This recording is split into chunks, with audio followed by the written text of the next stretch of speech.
सुरुवातीला एक मोठी बातमी आहे। हिंदी सक्ती विरोधात मराठी जागर परिषद मनसे भरवणार आहे।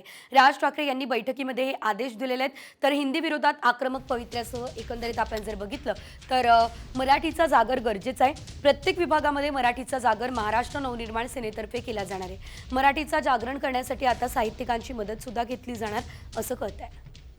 अधिकचे अपडेट या संदर्भात घेऊयात आमच्या प्रतिनिधी वैदेही काणेकर यांच्याकडून। वैदेही, आपण पाहतोय हिंदी विरोधात आता मनसे आक्रमक झालेली आहे, नेमकी पुढे मनसेची काय भूमिका दिसणार आहे?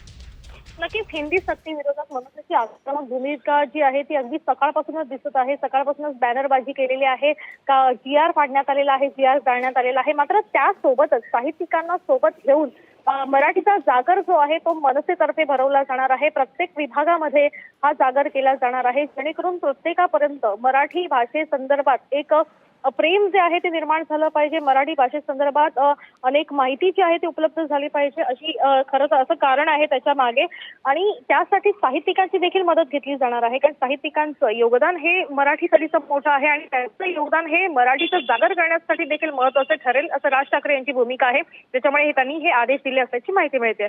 निश्चितच धन्यवाद वैदेही दिलेल्या सर्व सविस्तर अपडेटसाठी। एकंदरीत आपण जर बघितलं तर आता मनसे जी आहे ती हिंदी विरोधात आक्रमक झाली असल्याचं आपल्याला पाहायला मिळतंय। एकंदरीत आपण जर बघितलं तर सर्व शाळांमध्ये पहिलीपासूनच हिंदी सक्तीची करण्यात आलेली होती आणि त्यावरूनच आता राज ठाकरे यांनी आक्रमक होत सर्व पदाधिकाऱ्यांना हे आदेश दिले।